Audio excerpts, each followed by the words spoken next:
visittemples.com அப்படிங்கிற வலைதளம் கோவில்களை பற்றிய அனைத்து விவரங்களையும் சொல்லும்.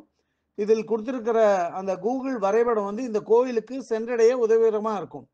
இதில் உள்ள வானிலை அறிக்கை கோவிலுக்கு செல்ல ஏற்ற நாளையும் தருணத்தையும் காட்டும்.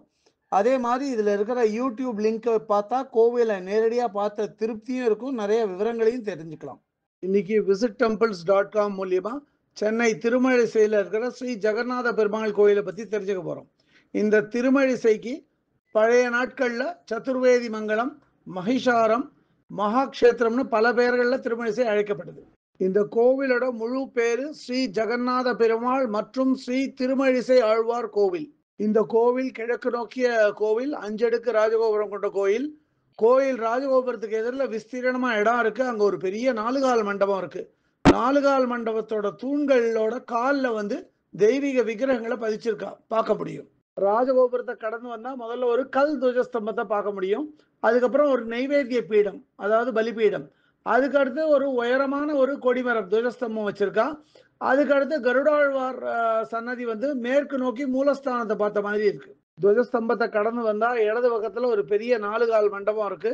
இங்க வந்து ஊஞ்சல் நிகழ்ச்சி மற்றும் கோவிலோட பிற சுப நிகழ்ச்சிகள் நடத்தலாம். இந்த ஊஞ்சல் மண்டபத்தோட மேல் பக்கத்துல திருமண் ஸ்ரீச்சுரம், சங்கு சக்கரம் மற்றும் கருடாழ்வாரும் ஆஞ்சநேயும் நிக்கிறத அப்படியே பார்க்க முடியும்.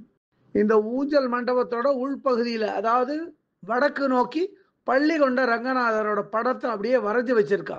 மூலஸ்தானத்துக்கு போற பக்தர்கள் ஒரு 4-5 படி மேலே ஏறி தான் போனோம். கிழக்கு நோக்கிய மூலஸ்தானத்துல 2 துவாரபாலகர்கள் விக்கிரகம் வாசல்ல வச்சிருக்கா. மூலஸ்தானத்துல ஸ்ரீ ஜெகநாத பெருமாள் கிழக்கு நோக்கி அமர்ந்த கோலத்துல தன்னோட துணைவிகளான ருக்மணி சத்யபாமாவோட காணப்படுறார். அதே மூலஸ்தானத்துல பிருகு மகரிஷி மற்றும் மார்கண்டேய மகரிஷியோட விக்கிரகங்களையும் வச்சிருக்கா. உற்சவமூர்த்தி விக்கிரகமான ஸ்ரீ ஜெகநாத பெருமாள் நின்ற கோலத்துல காணப்படுறார். ஜெகநாத பெருமாளோட மூலஸ்தானத்துக்கு முன்னாடியே தெற்கு நோக்கி ஆழ்வார்கள் விக்கிரகத்தை வச்சிருக்கா. மூலவர் சன்னதி பக்கத்திலேயே தெற்கு பார்த்த மாதிரி திருமழிசை ஆழ்வாரோட சன்னதி இருக்கு. திருமழிசை ஆழ்வார் சன்னதியோட வாசல்ல திருமழிசை விரான் அல்லது பக்திசாரர் அப்படின்னு ஒரு பெயர் பலகையும் வச்சிருக்கார். திருமழிசை ஆழ்வார் தன்னோட மூலஸ்தானத்துல அமர்ந்த கோலத்துல தெற்கு நோக்கி காணப்படுறார். திருமழிசை ஆழ்வார் அமர்ந்த கோலத்துல இருக்காருன்னு சொன்னேன். அவரோட வலது காலோட பெருவிரலை வந்து ஞான நேத்திரம் அல்லது 3வது திருவடி அப்படின்னு சொல்றான். இந்த கோவில்ல எப்பவுமே திருமழிசை ஆழ்வாரை ரொம்ப கொண்டாடுவா.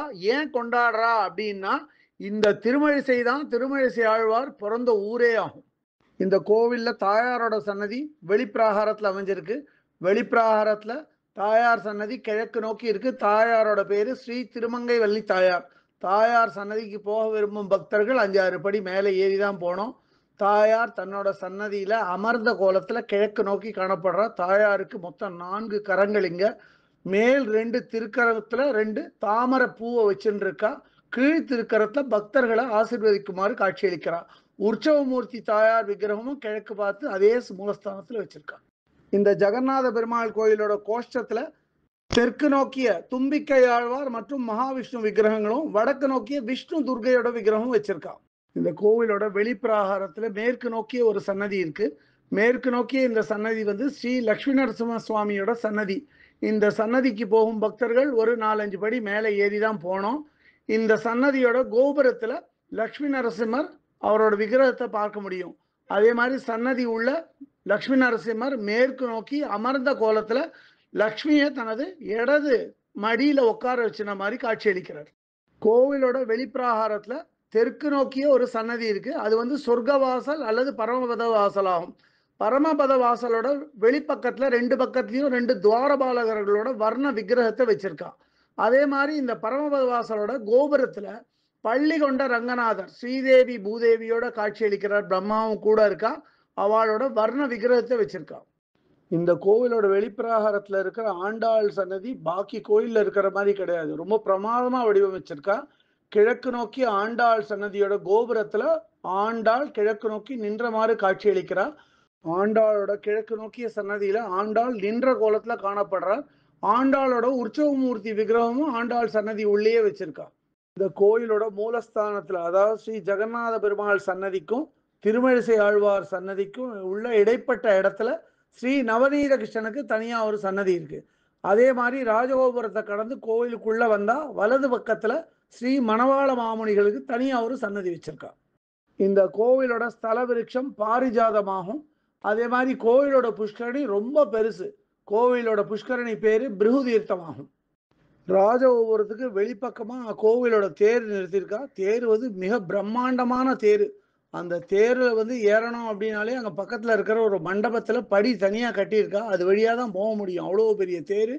கோவிலுக்கு பக்கத்துல தனியா கோவிலுக்கான ஒரு கல்யாண மண்டபமும் கட்டியிருக்கா. கல்யாண மண்டபத்தோட பேரு ஸ்ரீ திருமங்கவல்லி தாயார் கல்யாண மண்டபம். பூரியில காணப்படும் ஜெகநாதர் கோயிலுக்கு வட ஜெகநாதர் அல்லது உத்தர ஜெகநாதர் கோயில்னு சொல்லுவா. அதே மாதிரி தென்பகுதியில் உள்ள திருப்புல்லானியில் இருக்கிற ஜெகநாதர் கோயிலுக்கு ஆதி ஜெகநாத கோயில் அல்லது தக்ஷிண ஜெகநாதர் கோயில்னு சொல்லுவா. இந்த திருமழிசை ஜெகநாதர் கோயில் மத்திய ஜெகநாதர் கோயில் அப்படின்னு அழைக்கிறார். ராஜகோபுரத்தை கடந்து கோயிலுக்குள்ள போனாலே இடப்பக்கத்துல கோயிலோட அலுவலகம், அதாவது HRNC அலுவலகம் இருக்கு. கோயிலுக்கு தனியா மடப்பள்ளியும் இருக்கு. கோயிலுக்கு அன்னதான கூடமும் வச்சிருக்கா.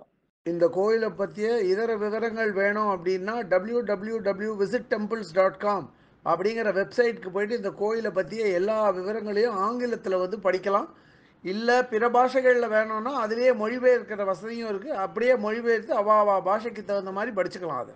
இதுவரை இந்த காணொலியை கண்டும் கேட்டும் மகிழ்ந்த பக்தர்களுக்கு visit temples.com சார்பாக ராகவாச்சாரியின் நன்றிகள்.